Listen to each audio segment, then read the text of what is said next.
Startup Podcast PH is co-produced by Y Spaces, Aperon, Twala, Sims, Sukuna, Schooltech by Edfolio, Maroon Studios, and Compare Loans. Check out our partners in the description. Welcome sa isa na namang episode ng Startup Podcast PH, kwentuhan at Philippine Startup Week 2025. Andito tayo ngayon sa Mount Canloon Room ng Philippine Innovation Center here in Marikina City. At ang ating kakwentuhan ngayon ay ang Get Food with Sir Ed. Ayan. Kamusta, sir? Kamusta? Yes, I'm okay. Thank you very much. Thank you. Kamusta, sir, ang Philippine Startup Week now? So, buti pala, nag-ikot ako kanina, nadaanan kayo mga booth. So, I asked you kung gusto niyo mag-live dito and thank you rin, sir, sa kampayan.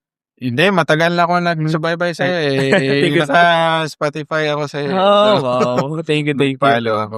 And si sir nga ay from Dumaguete, Negros Oriental. And sige, sir, maybe you can introduce ano nga ba ang Get Food? Yeah, so basically, we are a logistics platform na nag-help sa mga food business owners na right now is to expand their products nationwide.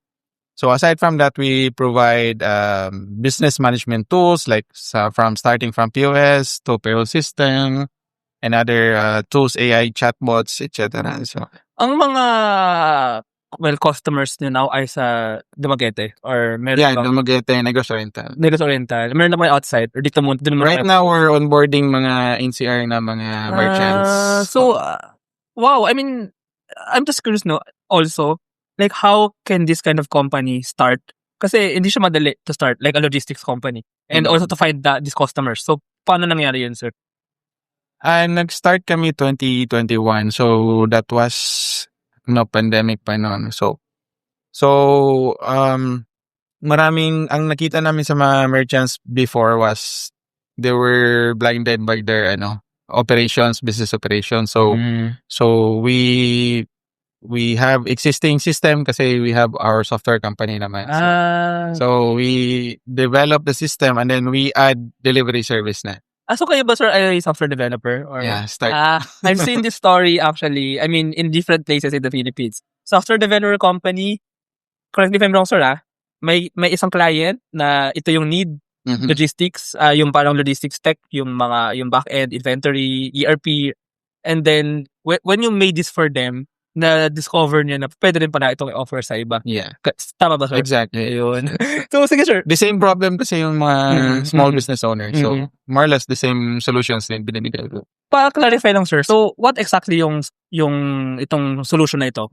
Medyo parang end-to-end, all-in-one na. Pero maybe pa-share lang yung mga features or like like how exactly do these food companies ba, sir, or anong klaseng company ba yung mga consumer? Meron mga pet foods din. Pet foods, pero food. So, ayun, sir. So how exactly, ano yung pain point that you're solving for them and how exactly do they benefit? Yeah, so right now is sa mga local businesses is limited yung reach, mahal yung mga commission fees na existing delivery service providers. They don't have business management solutions na ginagamit. Tapos, right now, yung sinosolve namin is yung scaling ng kanilang mga products and service. Products lang pala. So, right now, we are offering nationwide delivery sa mga products. For example, if may products ka sa Visayas, we can ship it na Okay. Mindanao, Luzon, somewhere. So, ang focus nyo, sir, ay yung delivery? More than the system? I mean, like the management system? Management system, more on focus on management system. Pero may delivery nga rin. my delivery. So, more on integration din kami. Kasi sa mid-mile namin, sa delivery nationwide, partner namin si Flying Tigers. Okay. From Cebu. Yeah. Sila Shad. So, dito Shout out naman. kay Shad. By the way, yung mother company nun, Simf, is a co-producer ng Startup Podcast. Oh, yeah. I know Dave and si Dave. Anyway, sir, sige. Sige, so more on integration kami. So integration si Flying Tigers Express, then para may integration dun sa software ninyo. Software na magagamit na nung customer. Yeah. So balik kami yung provide ng online solutions para sa customer. Curious lang, meron pa kayo ibang partner pa na logistics partner or even yung sa other I'm just thinking baka more of ano talaga kayo, parang aggregator ng mga different functions na pwede magamit for the customers or lahat na yun kayo na yung nag-build? Kami yung Kayo nag-build. na- So, hindi. Meron kaming our own logistics services sa local area namin. Okay. Pero yes, dito yes. sa NCR, magiging integrated siya okay, kasi gets. mahirap mag-hire ng mga riders. Yes, yes. So, si Lalamove na Gets. we're in talks with Lalamove and we move guys here. Oo. So, integration lang. So, if may mag-order for delivery sa amin, online na yung processing. May isa pa akong i-recommend, sir, na medyo bago siyang startup, Express. Si Have Express. you heard? Co-producer na ng startup podcast yun. Okay. Ano siya, from Cebuana Lividier. Then ano rin sila, may logistics, may transportation for people, pero meron ding for goods. Yeah, I'm familiar with it. So, dapat bibigyan nila yung ano nila ngayon hindi lang umabot ngayon. Dapat meron din akong express cup sa kanya. Pero anyway, going back. So, and actually for everyone to understand lang din kasi. When I work kasi sa I also understand kasi I work now sa isang company na meron parang order fulfillment. May logistics siya na ano. So, in this case, I believe yung ang naging problem ng customer niyo delivery, madali kasi pag small scale lang yan Pero pag scaling, as in a day, marami sila pinapadala. And even nga outside Dumaguete to other islands, like say hundreds or more than hundreds, sobrang hirap na niyan. Di alaga. So, dun papasok yung system, and you need nila for system like yours. Tama ba yun, sir? Yes, exactly. And I believe parang yun yung value for these businesses. If you're growing and hindi na kaya ng medyo manual na you can manually track that kung as in manually track mo Excel then padala mo ganyan kaya yun pero kung marami hindi na mahirap na siya. Ang mangyayari is pag manual so maglalabas ka ng pera para logistics so except kung B2B naman ibibilan namin yung kung ano yung na-consume niya lang na so may ano rin siya, economies of scale. Yeah. B2B talaga yung mura ng approach. cost somehow. Tapos since lagi na sila yung pinanggagalingan, same alam na yung sistema ninyo na dito ito yung delivery, dito manggagaling, ito yung mga stock. Yung optimization ng delivery sa amin na yun. Is packing lang sa kanila. Interesting. And sir, sige, so paano nag-start yung si Get Food? Ba't pala sir Get Food? Kasi dahil food na ba talaga naging focus nyo or? Actually, nag-start kami mag-develop ng isang app for services. Marami na ngayon 2019. It was Get Served. And then nag-pivot kami into food delivery. Parang nakita ko yun dati. Get Served PH. What year was that, sir? 2019. Okay. Parang familiar. And now, food na kasi naging focus. We'll get food. Pero, medyo back, sir, rewind lang pa na konti. Paano kayo nag-start as a software developer company? That was our first startup sa 2011. Software development talaga siya. Medyo mas broad. Parang parang barkada lang na gusto natin mag-startup kasi maraming pera daw sa software development. So, yun. And then 2017, 2018, doon na nag-start yung development namin sa mobile. And then eventually, 2020, yun na yung start ng development sa Get Food. Tapos spin-off na namin separately siya. Sorry, spin-off na namin sa company namin. So yung company nyo, ano yung name? Bluebeam Systems. Okay. Well, actually, ginagawa din yung startup. Parang si Fly Tigers. Ganun din si Fly Tigers. May yung software development. Parang kayo, Bluebeam Systems. Bluebeam Systems. And then, parang pwede nga mangyari. So now you have Get Food as a product na may mga customers now. Pwede rin mangyari na may iba pa kayo develop na magiging startup din. Yeah. Tapos, for many na naman. So may idea na ba kayo for other startups? Or sa ngayon, focus mo na kay Get Food? Right now we have franchising na startup. Iba naman yung focus niya for lead generation, something say. So we're developing multiple softwares naman. Pero focus on Get Food. And these are sir, parang nanggaling na talaga siya sa isang client. Parang same process na may client papagawa ng software and then ma-realize nyo that this same with that lead gen pwede pa siya for more customers. Yes. So you make it generic. You make it. Yes.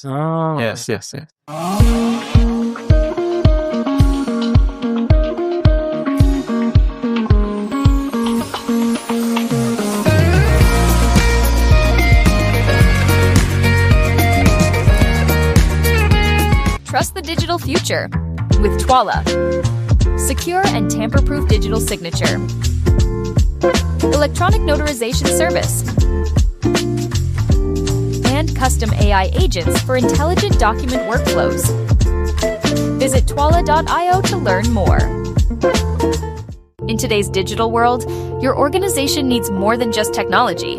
It needs a strategic partner. At Symph, we build web and mobile apps that drive innovation for startups, enterprises, and organizations worldwide. Visit symph.co today. Protect your assets from bugs before bad hackers exploit them, and launch your products seamlessly with Sukuna, your trusted partner in cybersecurity. Receive reports in real time and work with security experts to find bugs in your products before others do. Let's make your security our priority. Now, sir, siguro challenges. Ano yun from 2011, Blue Beans, tapos Get Food, or yun si Get Served. Ay, Get Served? Get served. Get Served. Get served. Ano yung mga naging challenges na along the way, parang, of course, we know entrepreneurs, startup founders face many challenges. Pero siguro, ano yung mga pinaka-challenging? Siguro sa marketing. During that time, hindi pa masyadong, parang, sa services kasi, mas preferred ni consumer yung mas kilala nila na service provider. So hindi din hindi namin yun na scale, and then we tried at least for a year, and then we pivot kasi pandemic na. So that's why we focus on what sells talaga. Pero before Get Food, e-commerce pa din ako 2016, 2017. Pinashopping.com. That was our first grocery delivery startup. So, tagal na rin pala sa delivery space. So, alam na rin yung mga Sa Dumaguete ba, marami yung mga naka-motorsiklo, Yes. delivery riders, marami. I think Sa it was, Facebook din ba yan? Sa I Facebook. think it was, the motorcycle capital of the Philippines. Ay, talaga ba, sir? Di ba sila ng Dumaguete? Before. Sige, next nga, punta talaga ng Dumaguete. Next, sir, what is startup success for you? Wow, what is startup success for you? Yeah, I think ang measure ng success sa amin is we were able to help our B2B partners to scale their businesses. Kasi I'm a digital transformation advocate. So I've been doing digital transformation before pa. So I'm happy if ginagamit nila yung mga system namin. So that's how we measure success. If their business are scaling, they're willing to pay naman. So that's our measure. Ito mga B2B partners, customers niya, sir, ay matagal lang nasa inyo? Yes. So they have, galing din talaga, pag, yun yung kinaganda sa B2B, I think na, kumbaga somehow, meron na kayong madali ma-expect na profit, na revenue, kasi nagre-retain naman dyan as your customer, kumbaga. yes, Tama from day one, meron kaming nagre-retain na mga merchants. May mga merchants kasi nag-close na eh. Mm-hmm. So wala kaming control doon. So etong mga nagme-maintain, so we help them. We help them. Ito palang mga merchants na to, I'm also curious, kasi minsan, or actually usually, dipansin ko sa mga ganito klaseng startup, tech startup, yung Pareto rule or yung 80-20 rule, meron kang malaking client na like 80% ng yung revenues, as in big merchant. Mhm. And then meron kang mga maliliit, mga maliliit. Mali pala. Isang malaki na 20%, or isang malaki, maraming yeah. maliliit. So, ganun din ba ang setup sa inyo, sir? Or Sa ano B2B. naman? It would depend kasi we have clients na malaki, Mm-mm.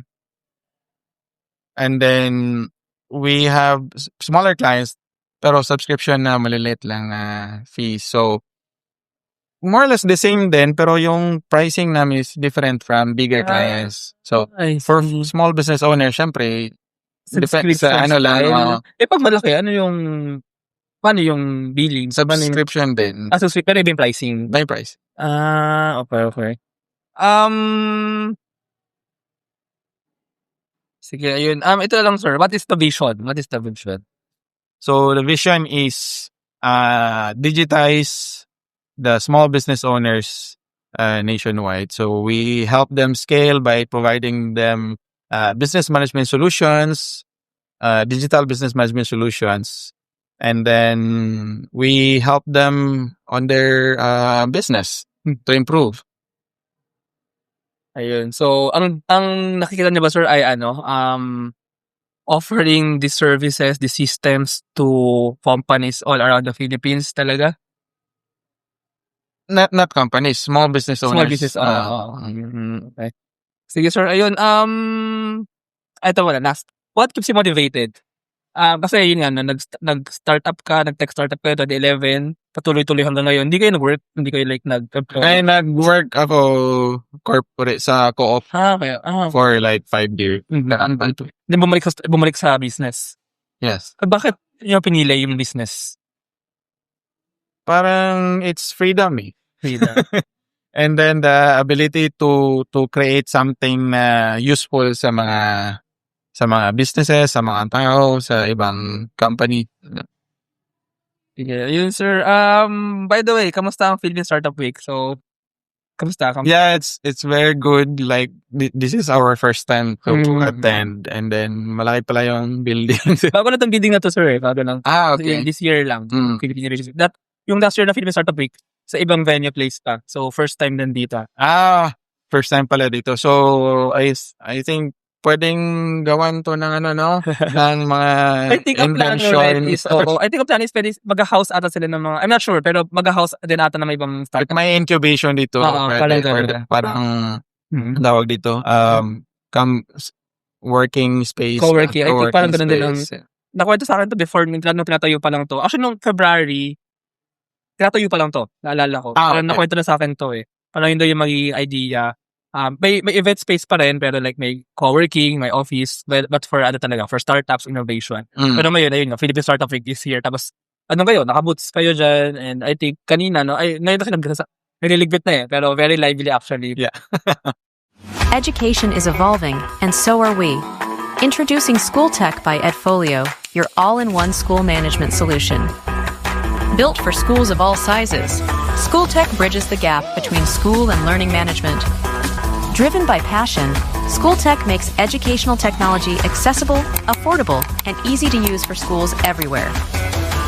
With an integrated approach, School Tech simplifies management across different departments and enhances efficiency in operations. School Tech transforms the way schools manage, teach, and learn. School Tech, taking school management solutions to the next level.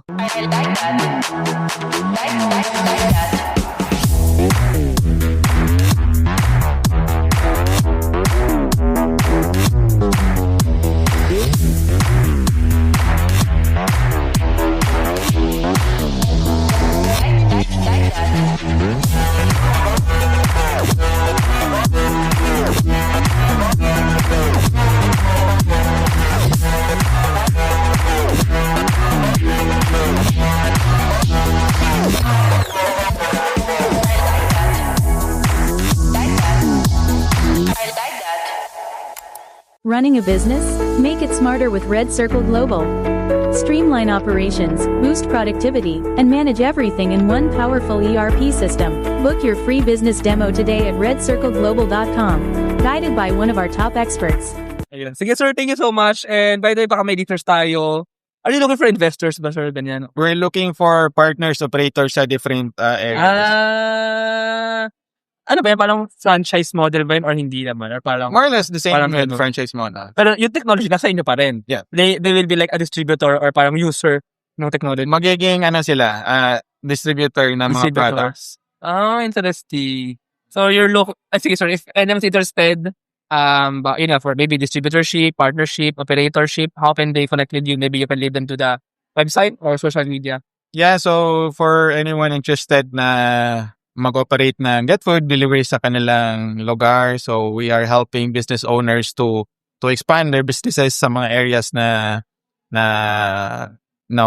outside their operations, no. So please visit our Facebook page, our website. You can contact me. Merong contact links dun sa website namin. So yeah, that's it. Yeah. Thank you so much, sir. Thank you. Thank you very much, Jan.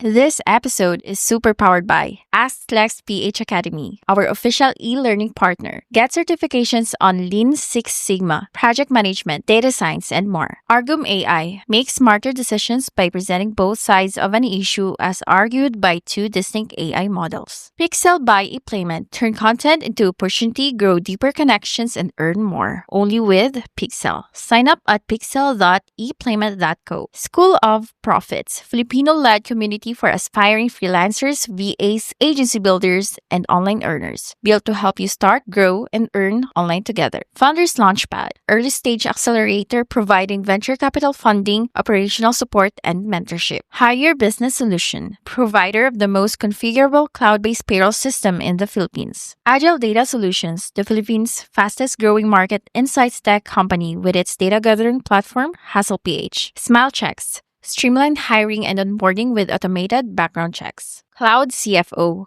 cloud accounting service provider for business ready to grow. Cloverly, all-in-one digital platform for property developers. Body Beaties, accessible and personalized diabetes self-management application. HKB Digital Services, tech-based business tools including payroll, ticketing, and loyalty rewards. Hyperstocks, digital banking enabler for rural and thrift banks. One CFO, CFO services, bookkeeping and tax, and payroll processing for startups and small businesses. Wonder Brand, data science-driven brand strategy and design for emerging markets. DV Code Technologies Incorporated, IT solutions specializing in software development, blockchain smart contracts, digital wallets, and cybersecurity. NutriCoach, personalized nutrition and weight loss programs for you. This episode is powered by Kanzen Barley, East Point Business Outsourcing Services, Filipina Home-Based Moms, Hex Colony, Sugbudok, Algacon Aqua Feeds, Juan Alge, Grey Wolf Technologies Philippines, Pareto Consulting,